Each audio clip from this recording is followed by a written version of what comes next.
Charlie Flow World Sports Show. I'm here with Haley Kopmyer, goalkeeper for Seattle Reign. I want to thank you for joining me tonight, Haley. Thank you so much for having me. So I know every player out there, loves to have a little bit of break, especially it's a special season with the Women's World Cup. You get a little time off to recharge the batteries. But how much of you are itching to get back on the pitch this week? I think we were all really excited to get going again this week. It was a week break. For some reason, though, it was one of those where it didn't really fly by. Though it sort of felt a little bit painfully long. So I think by the time it was all said and done, I was definitely ready and excited to see the girls and get going again. It is kind of a unique situation with the World Cup. You get time off, but then it gives you time to actually watch your teammates that are on various countries and watch other friends that you have throughout the world playing in it. So, I mean, has that been enjoyable just watching the World Cup? Yeah, it is so fun. I mean, it's kind of like my ideal perfect world when soccer is on television, 24/7. And not only that, just to be able to support the women's game and see it at such a high level. It's so exciting for me and for, the girls and for everybody that gets to watch it because um the level of soccer, throughout the world has just increased so much for women, and it's so exciting to see. Yeah, especially with the expansion now that we have instead of 16 teams, we have the 24 teams, which will add a lot more extra games and give some other countries, better chances to win the World Cup because people don't realize how hard it was to just qualify for the World Cup when there was only 16 teams. I mean, people couldn't imagine how hard it would be just for 16 of the best teams. Now with the 24, we get more games and more teams have a chance. Absolutely, and I think it gives some countries that wouldn't have otherwise.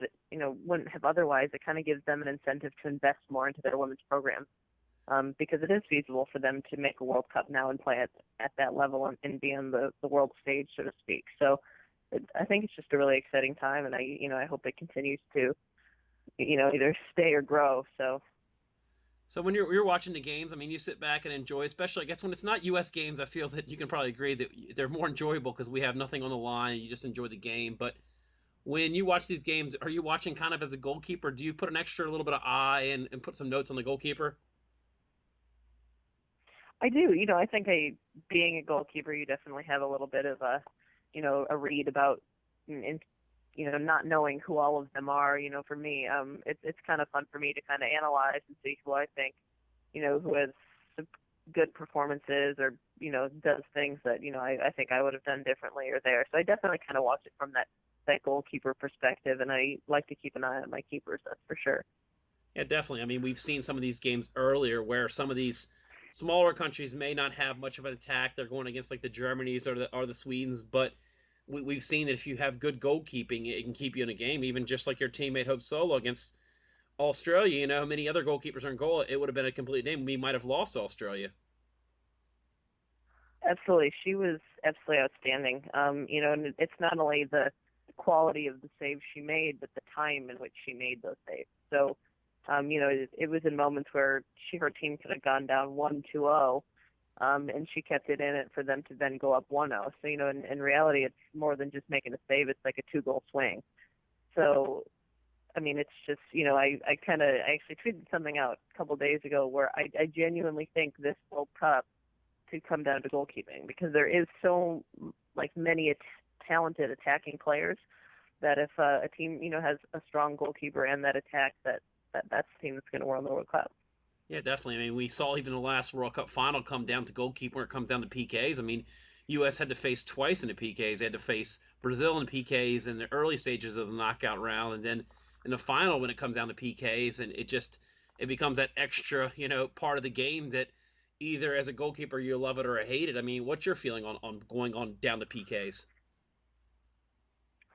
I've been in a couple penalty kick shootouts in my life, and I agree that those games need a winner. Sometimes it's sort of disheartening to know that that's how it's going to end, but I think it's definitely a accepted part of the game, and it's dramatic and it's exciting and it's really fun for fans to watch something like that because it's just, I mean, the tension when you're in a PK shootout or watching a PK shootout is like completely unparalleled. And it's so, I don't know, it just seems so different from the rest of the game. But watching them and knowing that a game could go down to that, it definitely gives your team an extra incentive to be like, we don't want to leave this chance. So in that sense, I do like that it really does give teams something to play for, other than just, okay, we can't tie, but I don't want to put my season on the line or my World Cup or my title or my medal or whatever on the line of a penalty kick shootout. Now, when you approach it, it's a little bit different than facing like a regular season PK. That's a one shot deal. But how do you approach it when you're doing the PKs, the actual tournament going the back and forth? Are you looking for signals on a player walking up, or you sometimes just kind of got your mind set? How do you approach PKs? For me, there's little things that keepers are taught to look for. Whether it's the hips or the lineup or the way in which the girls. I think it's gotten really interesting over the past couple of years because it's kind of like this vicious cycle of there's a tip or a trick or something that you'll use to read a player, and then that player will go and switch it. You know what I mean? So it's like this constant catch, goose chase for goalkeepers to figure out exactly what forwards are going to do. And for me, when I go in, I have little things that I look for, but for the most part, I do my best to kind of sit and wait and kind of get a good read on it, and hopefully kind of get my body or my momentum going to where I think it's going to go. And then the second it comes off the foot, to sort of just read and push. So, I've done okay in PK shootouts in the past. I've made some PK saves in shootouts. So, it seems to be working, but it's one of those things too for keepers where if a forward steps up and just hits an absolutely immaculate ball, it almost doesn't matter what the keeper does. Yeah, that's the frustrating part because I play goalkeeper too. When you guess the right direction, you know where it's going. It's just a matter of you can't get there. I mean, we looked at early rounds of Canada. Sinclair puts one off the post. I mean, you just even if you knew it was going off the post, you just can't physically get there. Absolutely, yeah. And I think too, it's a pressure situation for them as well because the closer they put it to the post, the riskier it is of a shot for them. So that really is a testament kind of to the nerves of the people taking the ball, because if they can step up and hit a ball either blind or have the nerve to go and put it in the top corner, you got to give them some credit, because I think I can only imagine what their heart rate is at that moment. So there's probably a pretty good risk that somebody could sky one over the net at any moment. And that's the thing about saving PKs. All you got to do be is good 1 out of 5 times, and that's all it takes to go through is that one save. How do you handle that mentally? Hey, you give up a goal, but you have to just literally shake it off because you got 4 more shots to face. Absolutely, yeah. I know. I've always said kind of just the mentality for goalkeepers in general has to be having a short attention span, because you might let one in that you'd like back, or one goes in, and it sort of rocks you a little bit, but it's what you do could end up impacting the rest of the game. Even if you let in 2-3 goals, if you make that one save that keeps the fifth one out, third or fourth goal out, your team still has a chance to win 5-4. So it's such an interesting, and I think it's such a cool position from that end that if you just have to have a short memory, you kind of got to be able to just shake things off, no matter how difficult or awful or how big of a goof it may seem at the time.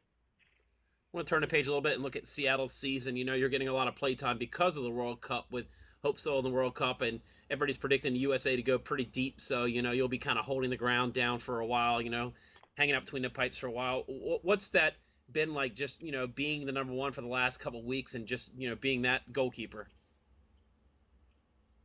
I definitely take it on as a responsibility. In filling Hope's shoes or gloves, so to speak. I've always said that all I want to do is go out and make the team feel like she was never gone. I want them to feel really comfortable that play and the way we play and our style of play and everything can resume, from defense to forwards with kind of without a hitch. So it's been, I think it was a challenge, maybe the first game or two to kind of get on the same page. And I think we've kind of hit stride, and we're playing a little bit better as a team. This last game we had a really, really strong game together, and I think we're just excited to keep building on that. And each game that I play, my confidence grows and my relationship with my defenders grows. So, I'm trying to enjoy it. Not a lot of people get to say they've played at this level, and I'm, trying to make the most of that opportunity. You guys happen to, you lose some of the better players. Hope Solo and Rapino lose two of the better players in the world to the World Cup, but you still have, a very solid team. It's like I feel like with you, Chicago and Boston didn't lose a lot of their, central, midfield, and they can still play the same game. So I feel like you guys probably within yourselves feel that you're still playing the same type of Seattle Rain, soccer, that you don't have to actually change your game plan. You can still play the same style.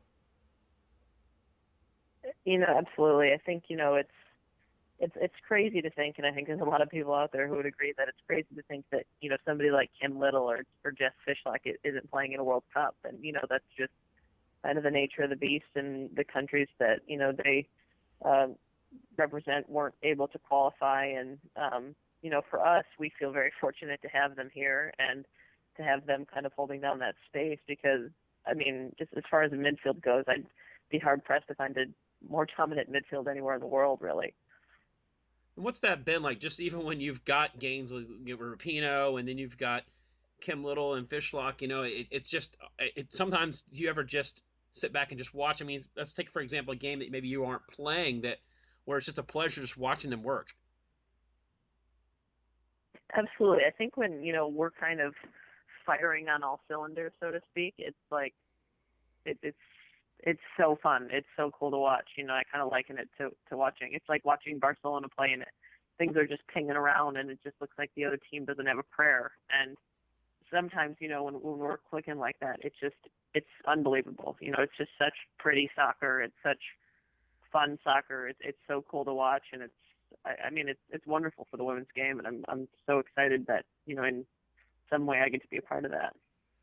I'm gonna change the subject a little bit and always have to ask goalkeepers because we're a different breed. We're a little bit, I guess you could say the nice way, a little bit crazy. Have to have that extra personality. How did you get into goalkeeping, if you don't mind me asking, Haley? um, like long story short, so to speak, I guess I was not very good at soccer, and I really really loved it when I was a kid, and I found goalkeeping. I It ran a little bit less than the other positions, and I wasn't particularly good at the other positions. But I was an okay goalkeeper, so I sort of went for it. And I mean, for me, it was definitely a slow process to get, even okay enough for a team to say yes, we'll take you on as a goalkeeper and let you be a part of our team. But I kept working at it, and I think by the time I was about 13 or 14, I decided that that's kind of what I wanted to do full time. So for me, it was always one of those things where I just loved the game and I wanted to figure out a way to be on the field. And for whatever reason, goalkeeper just clicked with me. I think maybe I was just born with that little strange personality. Were there other sports that you played growing up, maybe helped contribute to it, or was it just all focused on soccer? No, I was like growing up, I swam and I played volleyball. I played volleyball all the way through high school. I've always been kind of the taller kid in my grade, so to speak. So I definitely am, a big fan of kids kind of doing that and figuring out what they like and trying as many sports as they can because I think that cross training and things that I learned from other sports really helped me, eventually, down the line develop my own game here. Yeah, definitely with the volleyball, a lot of footwork, a lot of placing your hands, and it's a very can't catch the ball, but still using the hands and footwork. Yes, absolutely. Well, I want to thank you for joining me, Haley, and hope you're enjoying the World Cup. And I know you guys are getting ready to zoom. Your next game will be in Boston, so I want to thank you so much and appreciate your time and talking to me and being on the World Sports Show. Absolutely. Thank you so much for having me. All right, thank you. Bye bye now. Bye.